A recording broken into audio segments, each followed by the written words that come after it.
वक्त को लेकर दो बातें हम लोगों ने कही। पहला तो जनसुराज बिल्कुल इसके खिलाफ है। वो आपके हमारे पुरखों ने वो वादे किए, इस देश के फाउंडिंग फादर्स ने वो वादे किए। अगर उन्होंने कहा कि देश सेकुलर रहेगा तो आपकी हमारी ये जिम्मेवारी है कि उन वादों के प्रति हम ईमानदार रहें। किसानों के लिए मोदी जी ने एक कानून बनाया, किसान उससे सहमत नहीं हुए तो क्या पूरे देश में उसका विरोध नहीं हुआ? क्या किसानों पर बनाए गए कानून को उनको वापस नहीं लेना पड़ा? ये हम लोग वक्त के खिलाफ में हैं, क्योंकि ये वादा खिलाफी है।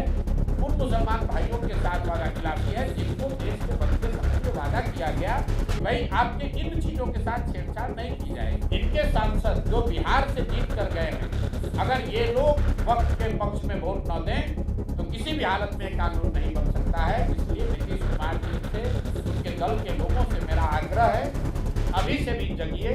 2015 में जब इनकी पूरी तरह हार हो गई थी, मेरी मदद से चुनाव लड़ रहे थे, तब अगर मुसलमानों ने, बिहार के मुसलमानों ने नीतीश कुमार के पक्ष में, महागठबंधन के पक्ष में वोट नहीं किया होता तो आज नीतीश कुमार कहीं नहीं रहते कि वो वक्त के पक्ष में मतदान न करें। और अगर वो करेंगे तो सारे मुस्लिम साथियों को जल्दी छोड़ देना चाहिए ताकि नीतीश कुमार को भी सबक। नमस्कार, हमारा नाम है समरीन और आपने देखना शुरू कर दिया है लाइव सिटीज।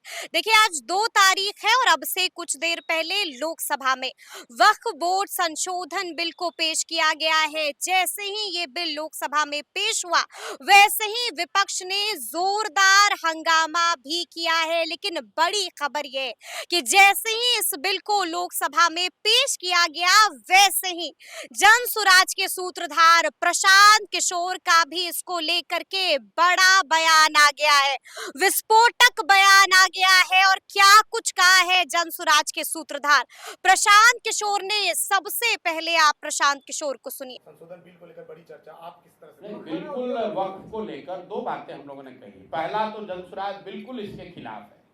क्यों खिलाफ है ये समझिए। वक्त का कानून ठीक है, खराब है, वो अलग बात है। हम लोग इसलिए खिलाफ हैं कि हम लोगों का ऐसा मानना है कि जब देश बनाते समय समाज के जिन वर्गों के साथ जो वादे किए गए, वो आपके हमारे पुरखों ने वो वादे किए हैं, इस देश के फाउंडिंग फादर्स ने वो वादे किए। अगर उन्होंने कहा कि देश सेकुलर रहेगा तो आपके हमारी ये जिम्मेवारी है कि उन वादों के प्रति हम ईमानदार रहें, वादा खिलाफी न करें। अगर संविधान में जो बात कही गई है उसमें कोई परिवर्तन आप लाना चाहते हैं तो जिस वर्ग को वो परिवर्तन प्रभावित करेगा, उस वर्ग को जब तक आप कॉन्फिडेंस में नहीं लेंगे तब तक वो मान्य नहीं होगा। आप मुसलमानों की बात छोड़िए, किसानों के लिए मोदी जी ने एक कानून बनाया, किसान उससे सहमत नहीं हुए तो क्या पूरे देश में उसका विरोध नहीं हुआ?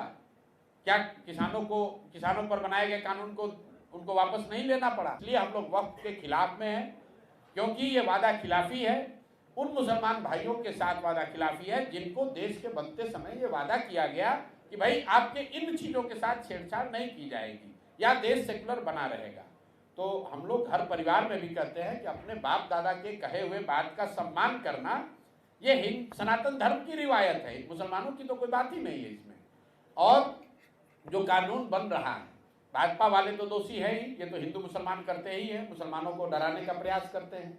लेकिन इसका बड़ा दोष नीतीश कुमार के सर पर भी है, क्योंकि आज अगर नीतीश कुमार वक्त के पक्ष में न खड़े हों, उसके लिए वोट न करें तो ये कानून नहीं बन सकता है, क्योंकि दिल्ली की सरकार उनकी मेजॉरिटी नहीं है। इनके सांसद जो बिहार से जीत कर गए हैं, अगर ये लोग वक्त के पक्ष में वोट न दें तो किसी भी हालत में कानून नहीं बन सकता है। इसलिए नीतीश कुमार जी से, उनके दल के लोगों से मेरा आग्रह है कि अभी से भी जगिए। अगर आप जेपी और लोहिया की बात करते हैं, गांधी का चित्र लगाकर राजनीति करने का दावा करते हैं, तो गांधी के बताए हुए मार्ग पर चलिए, गलत बात मत कीजिए, वादा खिलाफी मत कीजिए। भाजपा को भले मुसलमानों ने न बनाया हो, लेकिन नीतीश कुमार को मुसलमानों ने बनाया है। जहां पर आज नीतीश कुमार बैठे हुए हैं, 2015 में जब इनकी बुरी तरह हार हो गई थी, मेरी मदद से चुनाव लड़ रहे थे, तब अगर मुसलमानों ने, बिहार के मुसलमानों ने नीतीश कुमार के पक्ष में, महागठबंधन के पक्ष में वोट नहीं किया होता तो आज नीतीश कुमार कहीं नहीं रहते। तो जिन मुसलमानों ने आपके लिए लाठी खाई, लाइन में लगे, आपको मुख्यमंत्री बनाया, भाजपा के खिलाफ लड़ाई में आपकी मदद की, उनके खिलाफ इस तरह का कानून बनने में आप सहयोग न करें, ऐसा मेरा आपसे आग्रह है। और सारे जो मुस्लिम साथी आज जदयू से जुड़े हुए हैं उनसे मैं कहूंगा कि आप लोग अभी से भी मुख्यमंत्री को ये लिख कर दीजिए कि वो वक्त के पक्ष में मतदान न करें, और अगर वो करेंगे तो सारे मुस्लिम साथियों को जदयू छोड़ देना चाहिए, ताकि नीतीश कुमार को भी सबक मिले कि अगर वो वादा खिलाफी करेंगे, पीठ में छुरा घोंपेंगे, तो उस समाज का कोई आदमी उनके साथ खड़ा नहीं होगा, चाहे वो मुसलमान हो या बिहार का युवा हो।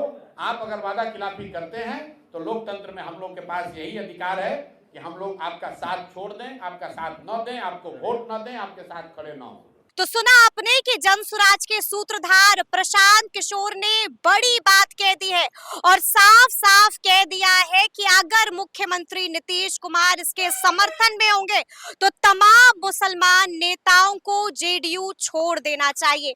यानी कि बड़ी बात कह दी है। तो अब देखना होगा कि आगे आगे क्या कुछ होता है, क्योंकि लाइव सिटीज भी लगातार आपको बता रहा है कि इसको लेकर के क्या कुछ खबर मिल रही है। हमने आपको बताया था कि मुसलमान काफी डरे हुए हैं, मुसलमान काफी भयभीत है, और अब मुसलमानों के साथ आकर खड़ा हो गया है जनसुराज। प्रशांत किशोर ने भी बड़ा बयान दे दिया है, हंगामेदार बयान दे दिया है। तो अब देखना होगा कि आगे आगे क्या कुछ होता है। तो फिर ये पूरी खबर, पूरी जानकारी आपको कैसी लगी है, कमेंट करके हमें जरूर बताइएगा। तो ऐसे तमाम अपडेट्स के लिए बिल्कुल ऐसे ही हमारे साथ बने रहिएगा और देखते रहिएगा लाइव सिटीज। बहुत शुक्रिया। वक्त को लेकर दो बातें हम लोगों ने कही। पहला तो जनसुराज बिल्कुल इसके खिलाफ है।